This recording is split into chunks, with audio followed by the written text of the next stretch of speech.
Olá a todos, sejam bem-vindos a mais um novo vídeo. Eu sou a Inês e hoje vou-vos falar sobre a segunda parte da unidade 12 do Manual de Economia do 11º ano, que nos fala sobre a economia portuguesa no contexto da União Europeia.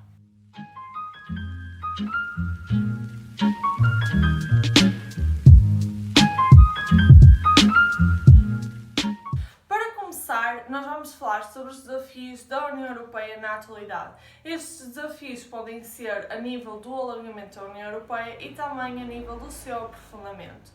Começando pelos desafios a nível do alargamento, nós podemos identificar 7 vagas do alargamento da União Europeia. Ou seja, uma vaga corresponde a quando novos países entraram na União Europeia. Recapitulando, como já falámos no vídeo anterior, a União Europeia teve 6 países fundadores, que foram a França, a Alemanha, a Itália, a Bélgica, a Holanda e o Luxemburgo. Esses países, obviamente, não vão corresponder a nenhuma vaga, pois foram os países fundadores. A primeira vaga deu-se então em 1973, com a entrada do Reino Unido, da Dinamarca e da Irlanda. Depois, a segunda vaga deu-se em 1981, com a entrada da Grécia. A terceira vaga foi em 1986, com a entrada de Portugal e Espanha. A quarta vaga foi em 1995, com a entrada da Áustria, da Suécia e da Finlândia. Depois, a quinta vaga foi a maior vaga da União Europeia, ou seja, o ano em que mais países entraram na União Europeia, que foi em 2004. E os países que entraram na quinta vaga foram a Eslováquia, a Eslovénia, a Estónia, a Letónia, a Lituânia, a Polónia, a República Checa, Chipre e Malta. A sexta vaga deu-se em 2007 com a entrada da Roménia e da Bulgária e, por fim, em 2013 deu-se a sétima vaga com a entrada da Croácia na União Europeia. É importante nós sabermos não só os países que integram a União Europeia, como também isto das vagas, mas também é muito simples e de cultura geral, penso eu. Como tudo na vida, o alargamento da União Europeia teve as suas vantagens e também desvantagens. Depois, as suas desvantagens vão gerar novos desafios para a União Europeia. Começando pelas vantagens do alargamento da União Europeia, podemos enumerar 4, em que temos o aumento do número de consumidores da União Europeia, o reforço da paz e da estabilidade na Europa, o reforço do papel da União Europeia no plano internacional e também o reforço e estabilidade das jovens democracias do leste. No entanto, as disparidades regionais e também entre países aumentaram devido à nova entrada de Estados-membros que eram caracterizados por regiões mais pobres, em que o seu PIB por habitante é inferior a 75% da média comunitária. Daí podemos falar de 2 grandes desafios para a União Europeia. O primeiro era a reforma das instituições comunitárias, ou seja, através da alteração da composição da Comissão Europeia e da redução do número de deputados do Parlamento Europeu. E o segundo grande desafio da União Europeia era a reorientação dos fundos comunitários. Isso leva ao reforço dos fundos estruturais e também do Fundo de Coesão. Só parênteses aqui, os fundos estruturais englobam o FSE, o FEDER, o FEADER, entre outros. Depois, o Fundo de Coesão não é considerado um fundo estrutural, mas é um fundo extremamente importante, que vamos falar mais à frente.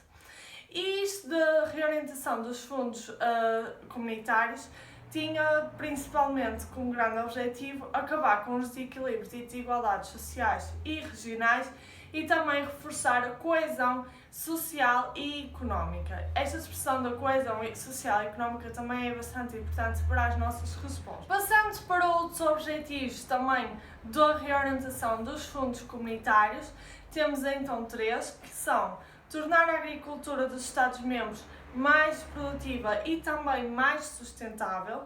Depois, tornar os Estados-membros mais atrativos em termos de investimento. E, por fim, criar mais e melhores empregos, promovendo o emprego e a competitividade do setor empresarial. Passando agora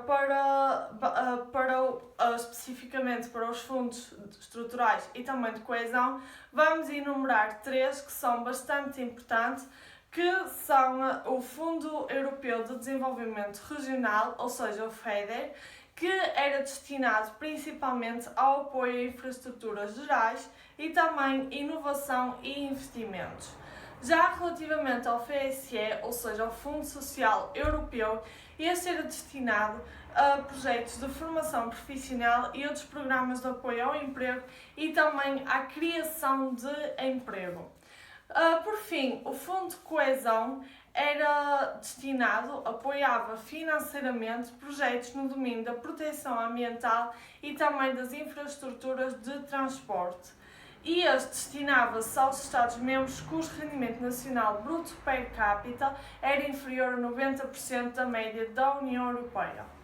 É ainda importante referir que o Fundo de Coesão é o principal instrumento de redução das disparidades económicas e sociais e de promoção de desenvolvimento sustentável. Passando para os desafios da União Europeia a nível do aprofundamento, o grande objetivo do aprofundamento da União Europeia é aproximar a Europa dos seus cidadãos e aprofundar a democracia participativa. E, para tal, a União Europeia tem vindo a empreender reformas que permitem quatro coisas. Permitem o reforço dos poderes do Parlamento Europeu, a simplificação dos tratados, o reforço dos fundos comunitários, como falámos já era muito importante, e também a reformulação das políticas comunitárias. Isto era da reformulação das políticas comunitárias, era principalmente para uma maior coesão económica, social e também territorial. E sobre isto da coesão económica e social, isto refere-se no sentido de aproximar os níveis de desenvolvimento dos diferentes Estados-membros e também das diversas regiões, porque nós vemos disparidades também dentro dos próprios Estados-membros. Isto da coesão económica e social vai levar a um grande objetivo da União Europeia, que é a convergência real das economias. A convergência real das economias permite melhorar o nível de bem-estar das populações, ou seja, é um dos grandes objetivos da União Europeia, como já tinha dito. Passando agora para as políticas da União Europeia, eu vou-vos falar de quatro em que são muito importantes, nomeadamente como primeira temos a PAC, que é a Política Agrícola Comum, e para quem estudou Geografia já está farto de falar nela, mas basicamente esta política visa melhorar a produtividade agrícola e também melhorar as condições de vida dos agricultores. Também temos a PSP, ou seja, Política Comum de Pescas, em que visa melhorar a sustentabilidade das pescas e também da aquacultura. Temos ainda a PESC, que é a Política Externa e de Segurança Comum, que também está relacionada com a segurança de todos nós.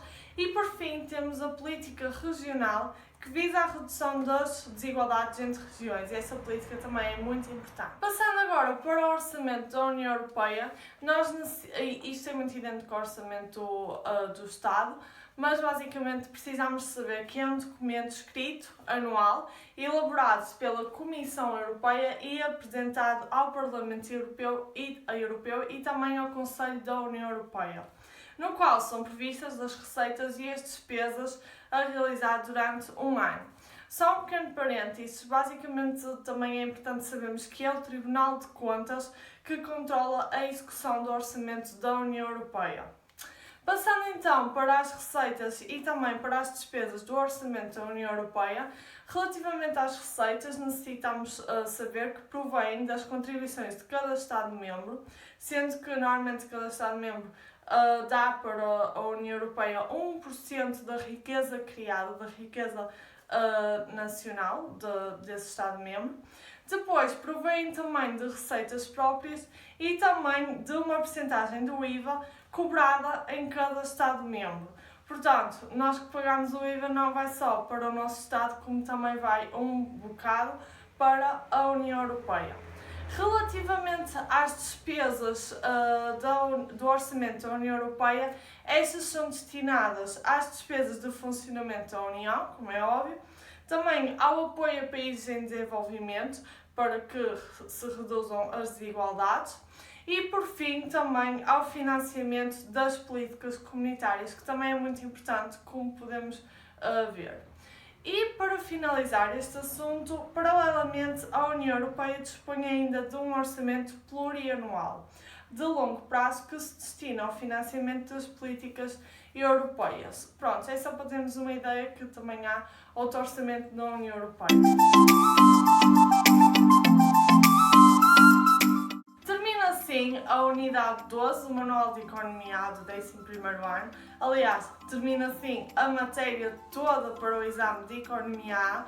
Obviamente que eu referi as vertentes mais teóricas, mas não se esqueçam de também estudarem a prática, realizarem muitos exames anteriores e também treinarem as respostas a nível de saber analisar gráficos, tabelas, entre outros, que é bastante importante, e aqui eu não referi muito isso, mas talvez ainda façam um vídeo onde vos diga algumas palavras-chave que utilizo muito para esse tipo de respostas, que normalmente é a última pergunta do exame de Economia. Espero-vos ter ajudado até aqui e vejo-vos num próximo vídeo.